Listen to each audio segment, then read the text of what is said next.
Begitu lu ngomong tentang Tuhan, mereka ketawain lu nggak?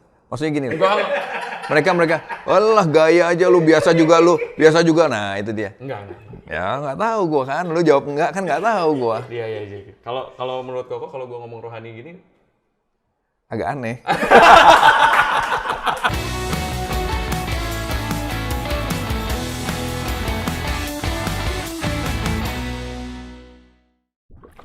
oke, kalau aku nih pribadi, aku kan kerjaan sebagai bukan kerjaan, pelayanan sebagai worship leader. Oh itu kamu anggap pekerjaan. Kan salah mulu gua. Oke lagi. Nggak, salah, typo tadi. Pelayanan sebagai worship leader lah. Menurut aku itu kan udah cukup gitu kok. Itu kan udah pelayanan di gereja gitu. Mungkin teman-teman juga di rumah ada beberapa yang pelayanan di gereja dan kayaknya nggak usah deh sampai menginjili sampai yang kayak pedalaman kayak gitu kan kita udah di gereja aja. Kalau menurut Koko gimana? Menurut gua gini loh, kita nggak harus ke pedalaman.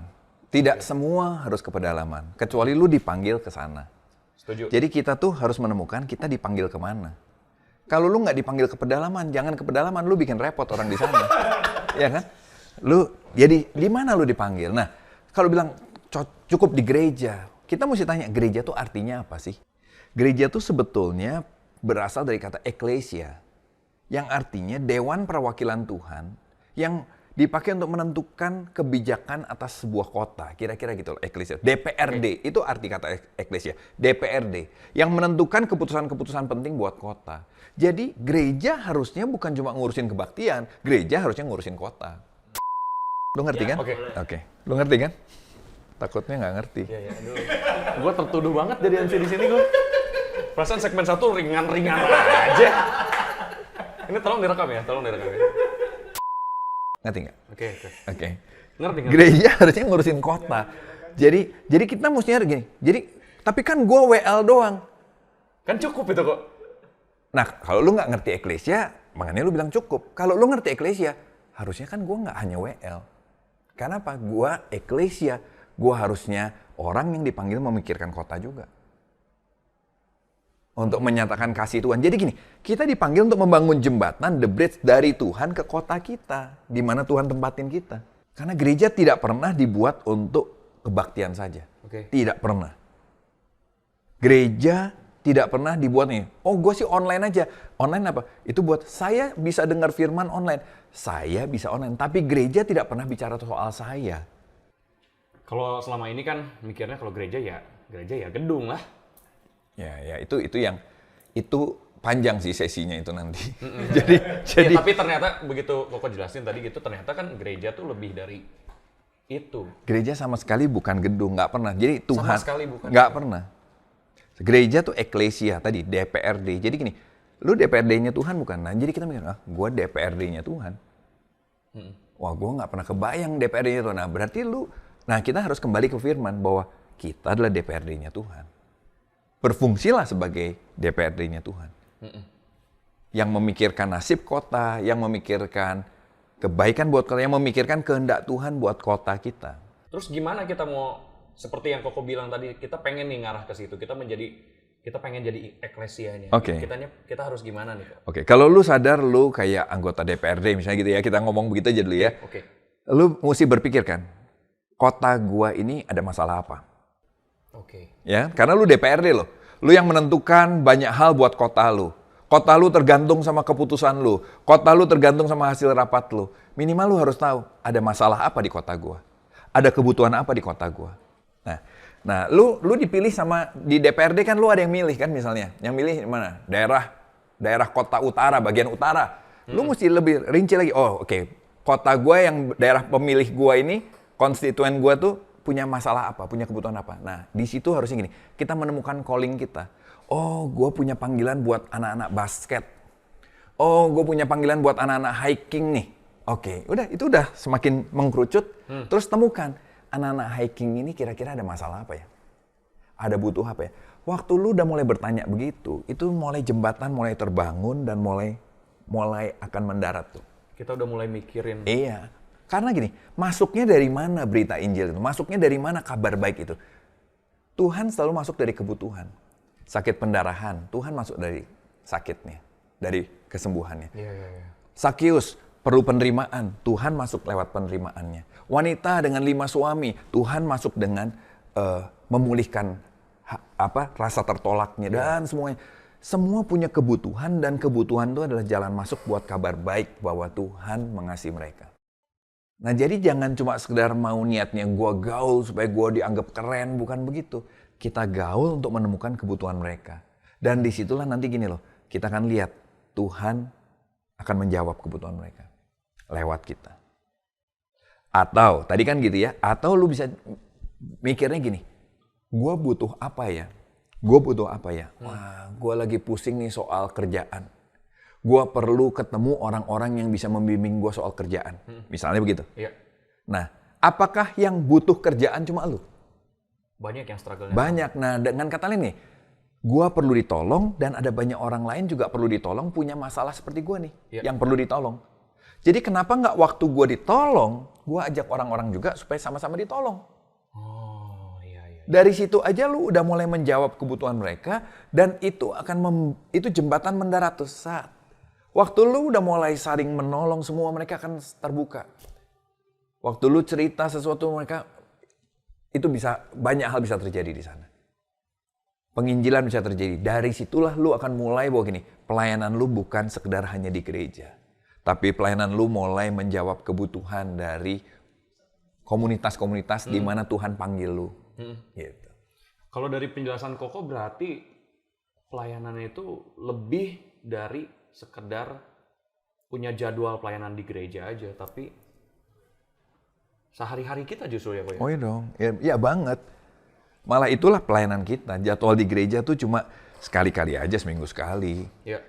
Utamanya adalah di luar, kita bergaul dengan orang, dengan teman-teman kita, orang-orang sekitar kita. Nah, tadi kita harus belajar bahasa mereka. Billy penasaran kok sama tadi teman-teman Koko yang kata Koko 40 orang itu. Sekarang jadi kayak gimana itu? Oke.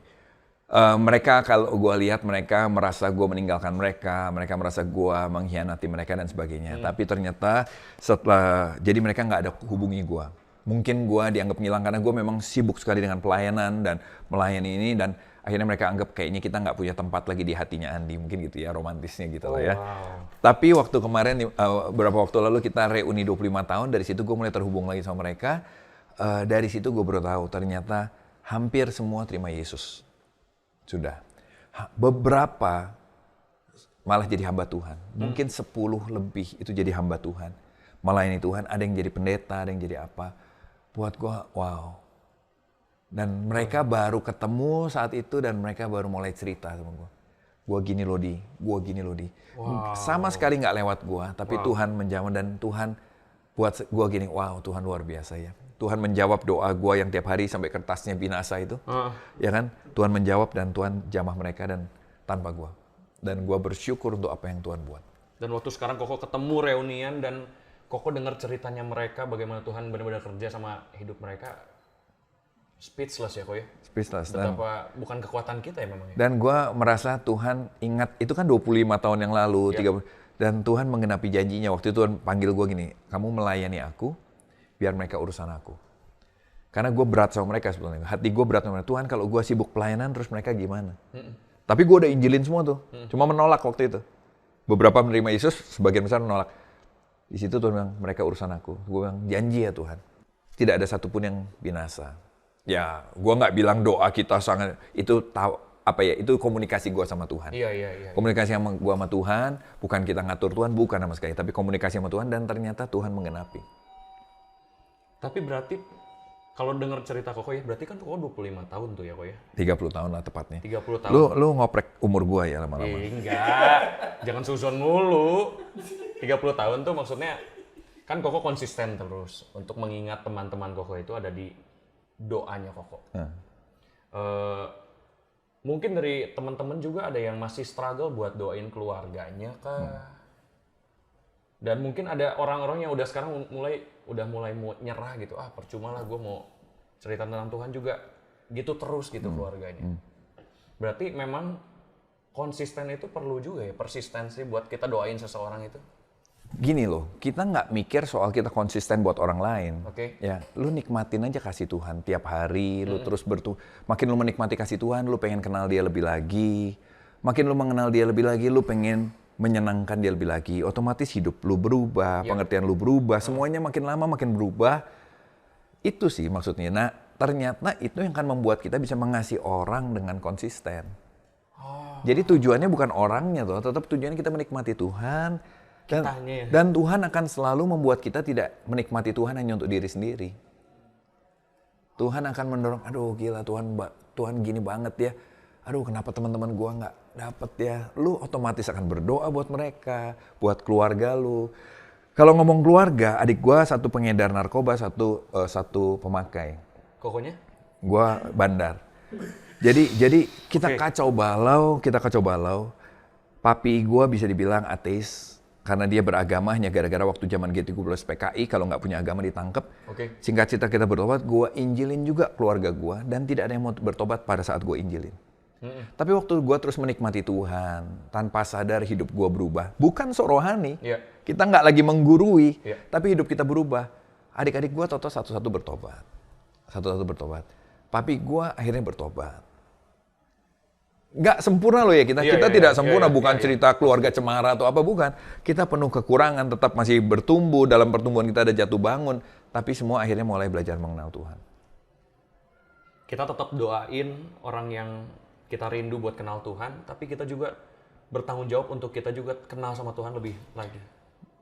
Bagian kita adalah menikmati Tuhan aja, bagian kita menikmati Tuhan. Waktu lu menikmati Tuhan, lu pasti pengen berbagi tentang Tuhan sama orang lain. Natural pasti. Lu makan nasi Padang enak aja lu pasti cerita, gila nih enak banget gitu kan. Masa lu menikmati Tuhan lu nggak kelepasan cerita sama orang-orang di sekitar lu? Iya benar. Iya kan? Emang itu di mana kok nasi Padang yang enak itu?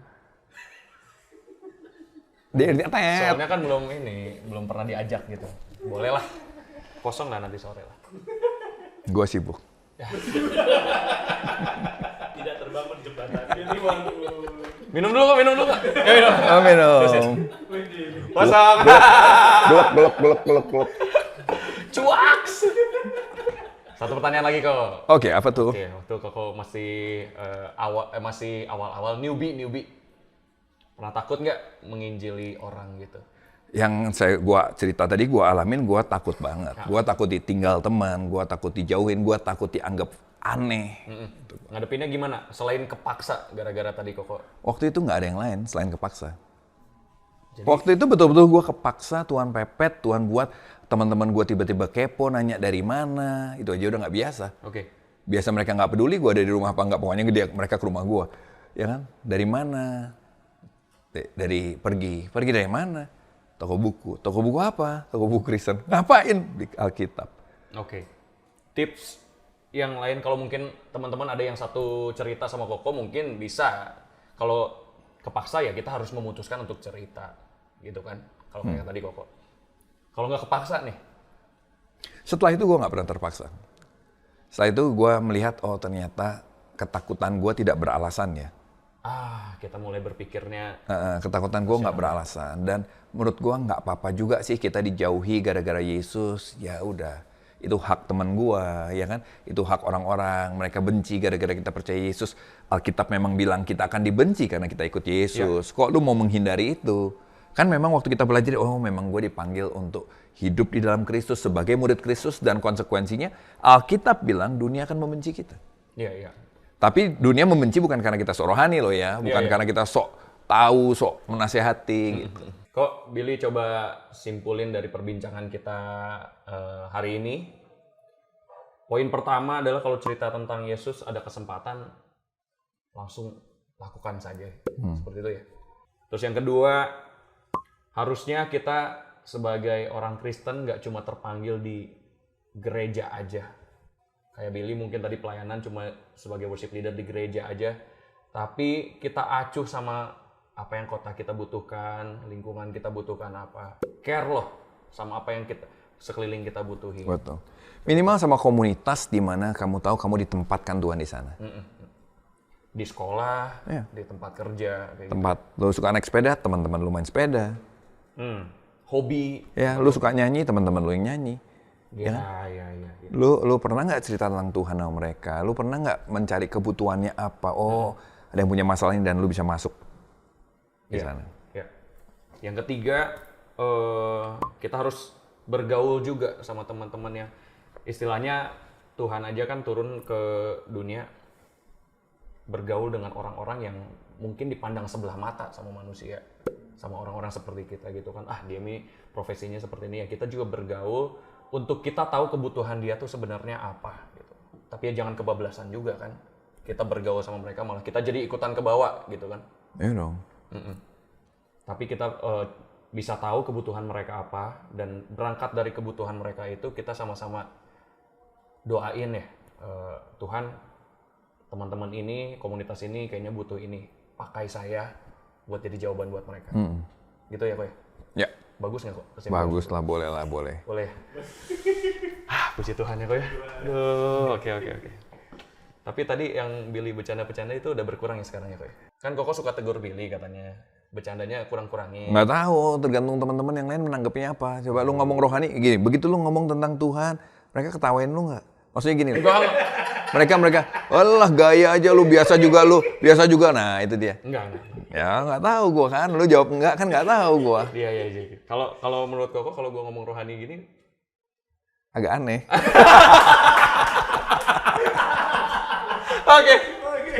Oke, thank you teman-teman.